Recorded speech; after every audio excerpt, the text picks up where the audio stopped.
आज की कहानी एक ऐसी खतरनाक और जुनूनी लड़की के इर्द गिर्द घूमती है जिसे एक स्कूल के लड़के से प्यार नहीं बल्कि एक तरह का पागलपन हो जाता है। हैरानी की बात यह है कि वह लड़का उससे उम्र में काफी छोटा होता है। उसके करीब आने के लिए वह लड़की एक खतरनाक प्लान बनाती है और उसी स्कूल में नकली टीचर बनकर दाखिल हो जाती है। अपनी मीठी बातों और चालाक अंदाज से वह धीरे धीरे उस लड़के को अपने जाल में फंसाने लगती है। उसका मकसद साफ होता है, किसी भी कीमत पर उस लड़के को हासिल करना, और इसके लिए वह हर हद पार करने को तैयार रहती है। समय के साथ लड़का भी उसके असर में आने लगता है और फिर दोनों ऐसे कामों में उलझ जाते हैं जो कहानी को और भी ज्यादा शॉकिंग बना देते हैं। कहानी की शुरुआत होती है जेसन नाम के एक युवा लड़के से, जो एक स्टूडेंट होने के साथ साथ एक टैलेंटेड सिंगर भी है। सोशल मीडिया पर उसके अच्छे खासे फॉलोअर्स हैं और लोग उसकी आवाज को काफी पसंद करते हैं। आगे के सीन में हमें एक कैथोलिक स्कूल दिखाया जाता है जहां समर वेकेशन खत्म होने के बाद जेसन और उसकी बहन जॉय को उनके माता पिता स्कूल छोड़ने आते हैं। वहीं पर सारा नाम की एक लड़की भी दिखाई देती है जो जॉय की रूममेट है और जेसन को पसंद करती है। जेसन के पिता चाहते हैं कि वह गाने वाने छोड़कर सिर्फ पढ़ाई पर ध्यान दे, लेकिन जेसन का सपना सिंगिंग में ही करियर बनाने का है। इसी दौरान स्कूल की सीनियर टीचर सिस्टर रेबेका नजर आती हैं, जो जेसन और जॉय के माता पिता को भरोसा दिलाती हैं कि दोनों बच्चों का पूरा ख्याल रखा जाएगा। इसके बाद वह स्कूल की नई टीचर सिस्टर सोफिया से मिलती है, जिसका आज पहला दिन होता है। रेबेका उसे स्कूल के सख्त नियम समझाती है, जिसमें यह भी शामिल होता है कि सभी टीचर्स को बिना मेकअप के रहना होगा। यह सुनते ही सोफिया अपनी लिपस्टिक हटा देती है और नियमों को मानने का दिखावा करती है। जब रेबेका सोफिया को स्कूल का चक्कर लगवा रही होती है, तभी उनकी मुलाकात जेसन से होती है। इस दौरान सोफिया नोटिस करती है कि जेसन थोड़ा उदास है। तब रेबेका बताती हैं कि कुछ समय पहले जेसन ने नशे की हालत में अपने पिता की कार का एक्सीडेंट कर दिया था, जिसके बाद से उसके पिता उससे नाराज रहते हैं। हालांकि पढ़ाई में वह काफी होशियार है और सिंगिंग में भी अच्छा नाम बना चुका है। बाद में जब सोफिया अपने कमरे में पहुंचती है तो वह लैपटॉप पर जेसन के वीडियो देखने लगती है और अजीब तरह से उसकी तरफ आकर्षित होकर स्क्रीन को ही किस करने लगती है। इससे साफ हो जाता है कि वह पहले से ही जेसन के बारे में जानती है और उसके मन में कुछ गलत इरादे पल रहे हैं। अगले दिन सोफिया अपनी पहली क्लास लेने पहुंचती है और स्टूडेंट्स को अपना परिचय देती है, लेकिन जब वह देखती है कि जेसन और सारा आपस में बात कर रहे हैं तो वह सारा को सख्ती से आगे वाली सीट पर बैठा देती है। यह बात सारा को बिल्कुल पसंद नहीं आती, जबकि जॉय को भी यह अजीब लगता है, क्योंकि आमतौर पर इस स्कूल में टीचर्स ऐसा व्यवहार नहीं करते। जैसे ही क्लास शुरू होने वाली होती है, जॉय याद दिलाती है कि पहले प्रेयर होती है। इस पर सोफिया खुद प्रेयर करने के बजाय जॉय से ही प्रेयर करवाती है। उस दौरान जॉय नोटिस करती है कि सोफिया खुद प्रेयर में शामिल नहीं हो रही। बाद में जॉय यह बात जेसन को बताती है, लेकिन तभी जेसन का ध्यान सारा के मैसेज में उलझ जाता है और वह इस बात को ज्यादा गंभीरता से नहीं लेता। क्लास खत्म होने के बाद सोफिया जेसन को अकेले में रोकती है और उससे पूछती है कि क्या सारा उसकी गर्लफ्रेंड है। जेसन साफ मना कर देता है, जिसे सुनकर सोफिया के चेहरे पर एक अलग ही खुशी नजर आती है।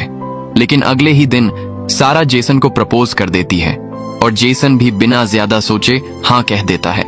दोनों रोमांटिक मोमेंट शेयर कर रहे होते हैं, तभी सोफिया वहां पहुंच जाती है और जेसन को तुरंत क्लास में भेज देती है, जबकि सारा को अलग से डांटती है। सारा भी गुस्से में जवाब देती है, क्योंकि वह एक अमीर परिवार से आती है और किसी से डरती नहीं।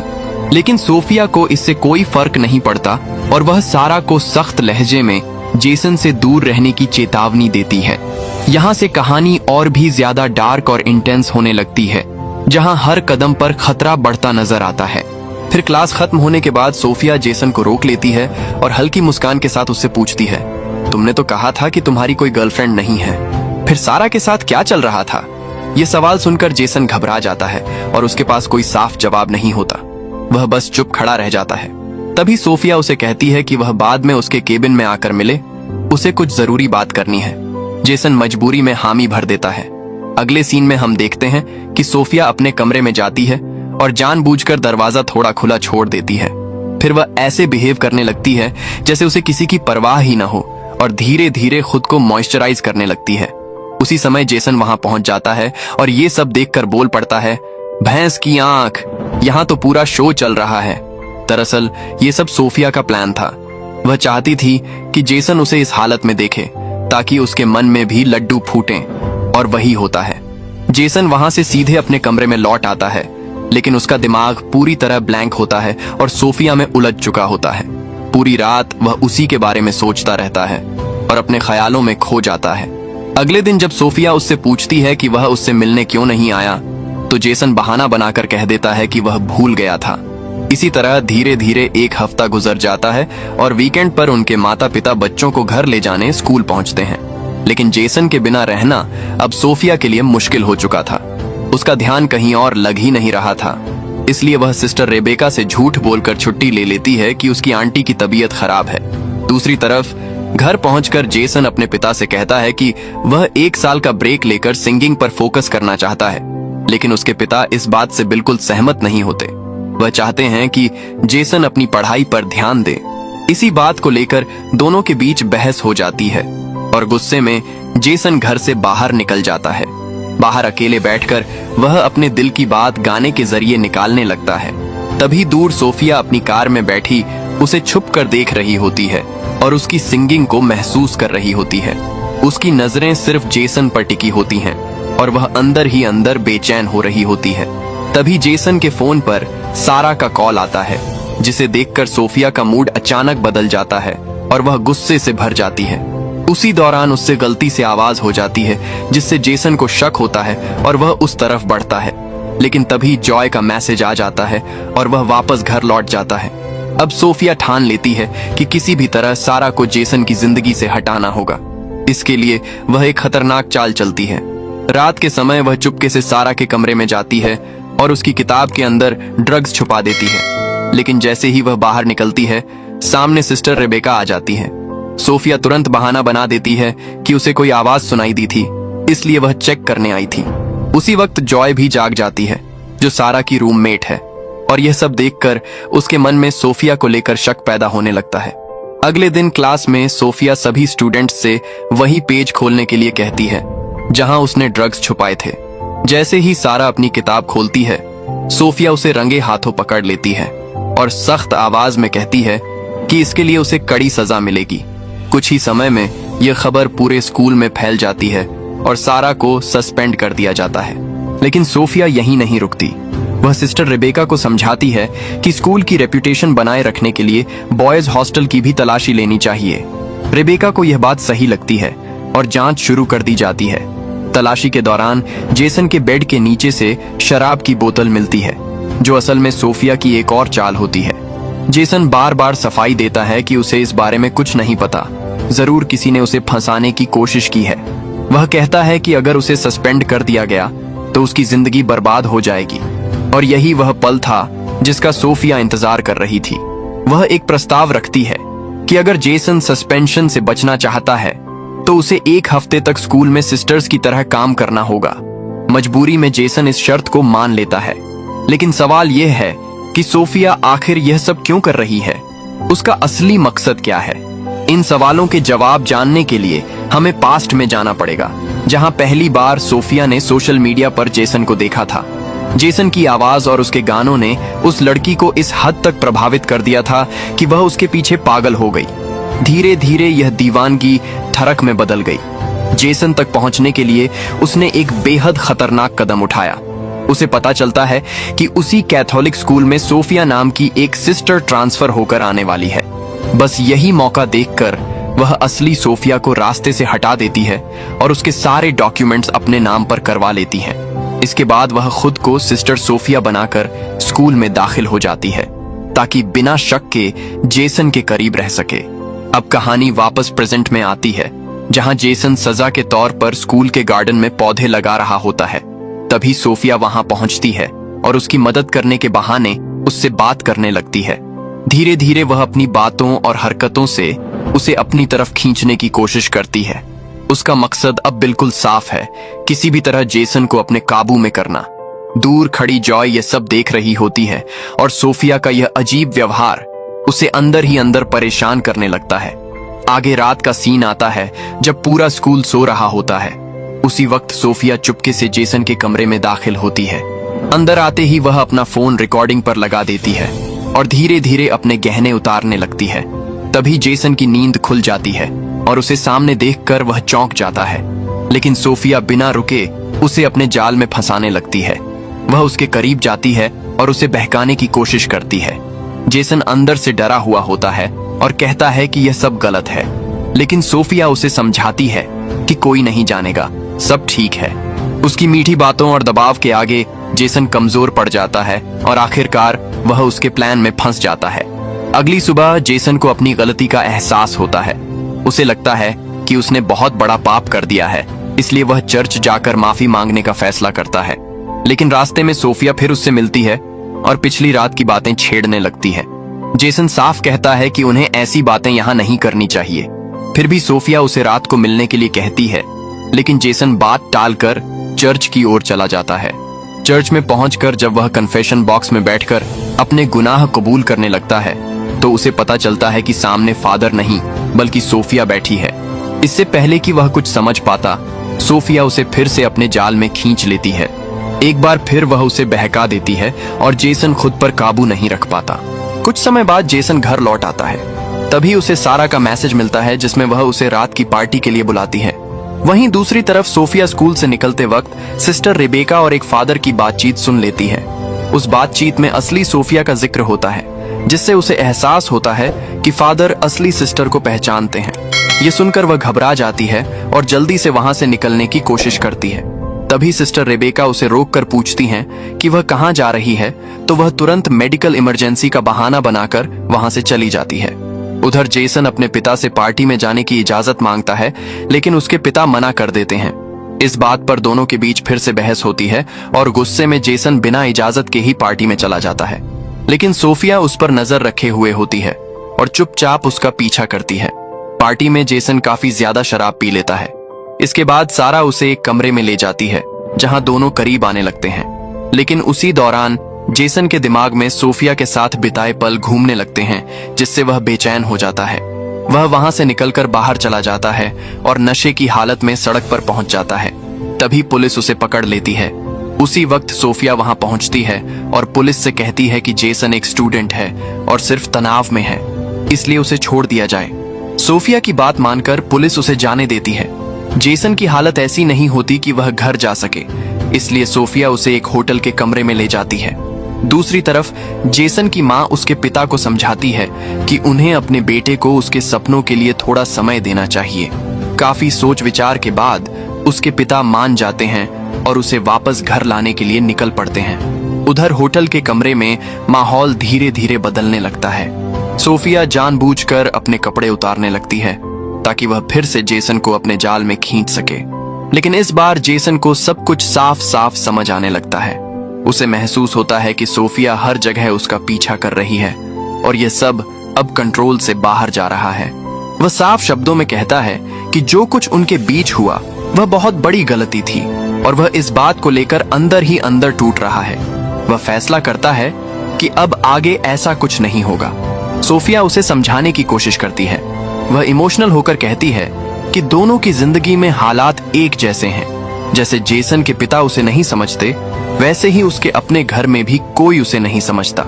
लेकिन जेसन इस बार उसकी किसी बात में नहीं आता और उसे वहीं छोड़कर कमरे से बाहर निकल जाता है। यह देखकर सोफिया के अंदर गुस्सा और जुनून दोनों ओर बढ़ जाते हैं। दूसरी तरफ जेसन के पिता उसे ढूंढ लेते हैं और उससे खुलकर बात करते हैं। वह मानते हैं कि शायद उन्होंने उसे जरूरत से ज्यादा कंट्रोल किया और उसे अपने सपनों के पीछे जाने का मौका नहीं दिया। आखिरकार वह जेसन को एक मौका देने का फैसला करते हैं, जिससे जेसन थोड़ा हल्का महसूस करता है। अगले दिन जब जेसन और जॉय स्कूल के लिए निकलते हैं तो सोफिया वहां पहले से मौजूद होती है, लेकिन उन्हें देखते ही वह जल्दी से अपनी कार लेकर वहां से निकल जाती है। जॉय को यह बात अजीब लगती है और वह कार का नंबर नोट कर लेती है। स्कूल पहुंचकर जब वह ऑनलाइन चेक करती है तो पता चलता है कि वह कार सोफिया के नाम पर रजिस्टर है।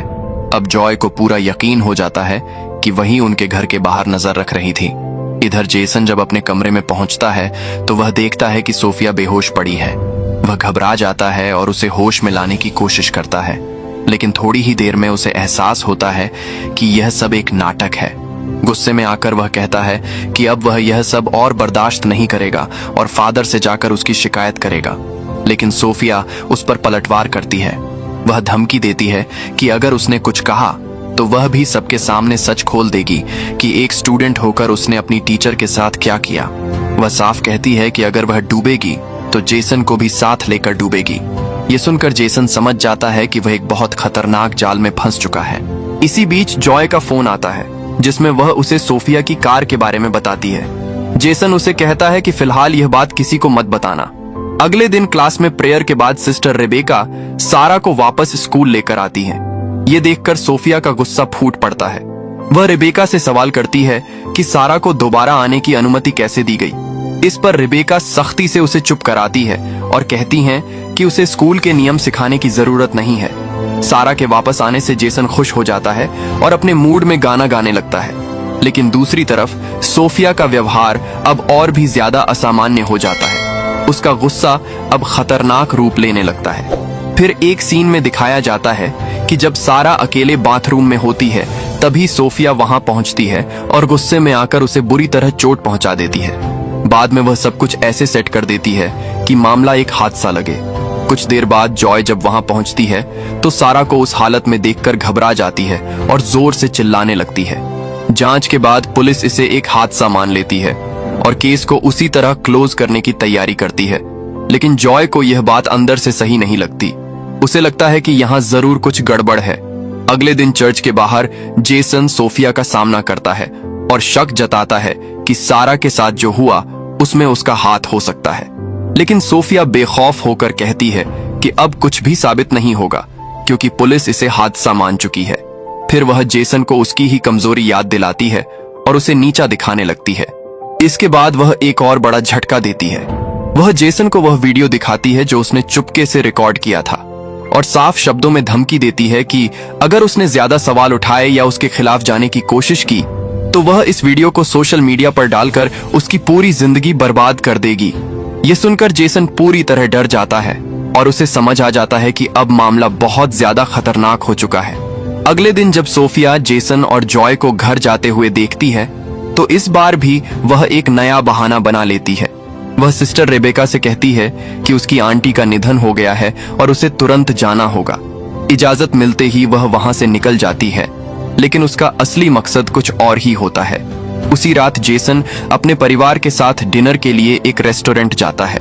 सब कुछ सामान्य लग रहा होता है, लेकिन तभी उनकी नजर सोफिया पर पड़ती है, जो दरअसल उनका पीछा करते हुए वहां तक पहुंची होती है। वह खुद आगे बढ़कर जेसन के माता पिता से मिलती है और बताती है कि वह उनके बच्चों की टीचर है। जेसन के पिता उसे डिनर ज्वाइन करने के लिए कह देते हैं। जेसन इस स्थिति से बहुत असहज हो जाता है, लेकिन कुछ बोल नहीं पाता। वहीं जॉय यह सब ध्यान से देख रही होती है और उसके मन में शक और गहरा हो जाता है। दूसरी तरफ सिस्टर रेबेका सोफिया के बताए हुए एड्रेस पर उसकी आंटी के लिए फूल भेजने की कोशिश करती है, लेकिन जांच करने पर पता चलता है कि वहां किसी की मौत हुई ही नहीं और वह एड्रेस भी गलत है। अब रेबेका को पूरा शक हो जाता है कि कुछ बहुत बड़ा छिपाया जा रहा है। इधर जॉय के बार बार पूछने पर जेसन आखिरकार उसे सब सच बता देता है। वह बताता है कि कैसे वह धीरे धीरे सोफिया के जाल में फंस गया और कैसे उसके पास एक ऐसा वीडियो है जिसकी वजह से वह कुछ भी करने से डर रहा है। जॉय को पहले से ही शक था, इसलिए अब दोनों मिलकर सच्चाई जानने का प्लान बनाते हैं कि आखिर यह औरत असली सोफिया है भी या नहीं। अगले दिन सिस्टर रेबेका सोफिया को अपने केबिन में बुलाती हैं और सीधे सवाल करती हैं।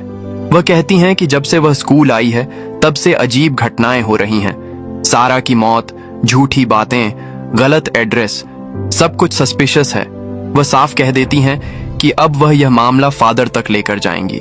यह सुनते ही सोफिया घबरा जाती है और अचानक एक लैंप उठाकर रेबेका के सिर पर वार कर देती है, जिससे वह बेहोश हो जाती है। उधर जेसन और जॉय सोफिया के कमरे में जाकर सबूत ढूंढने लगते हैं। वहां उन्हें 2 लैपटॉप मिलते हैं। एक में जेसन के ढेर सारे फोटो और वीडियो सेव होते हैं, जिससे साफ हो जाता है कि यह सब पहले से प्लान किया गया था।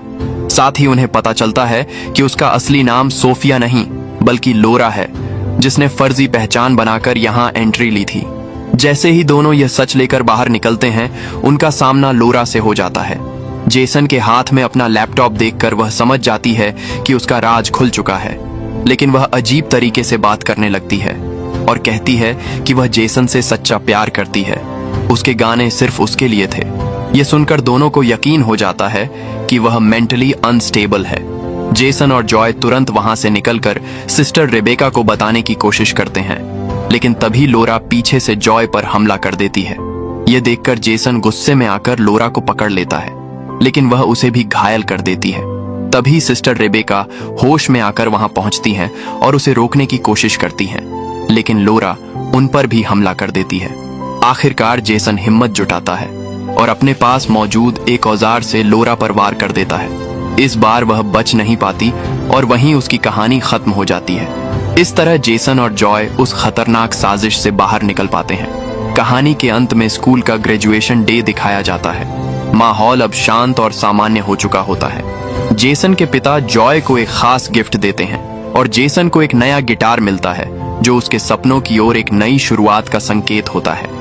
जेसन अब आगे बढ़ने के लिए तैयार है, लेकिन वह कभी नहीं भूल पाएगा कि उसने किस तरह एक खतरनाक जुनून से खुद को बचाया और अपनी जिंदगी को फिर से संभाला। लास्ट में बस इतना ही कहूंगा, अपने माँ बाप की बात मानो और गलत चीजों से दूर रहो। इस उम्र में फीलिंग्स आना बिल्कुल नॉर्मल है, लेकिन खुद पर कंट्रोल रखना सीखो। ये सब मोह माया है। अगर आप कोई भी प्रॉब्लम में फंसे हो तो प्लीज अपने माँ बाप से बात करो, जरूर कोई सल्यूशन निकल आएगा। अगर आपको ये बात सही लगी हो तो वीडियो को लाइक करें, चैनल को सब्सक्राइब करें और अपने दोस्तों के साथ भी जरूर शेयर करें, ताकि वो भी ऐसी गलतियों से बच सकें।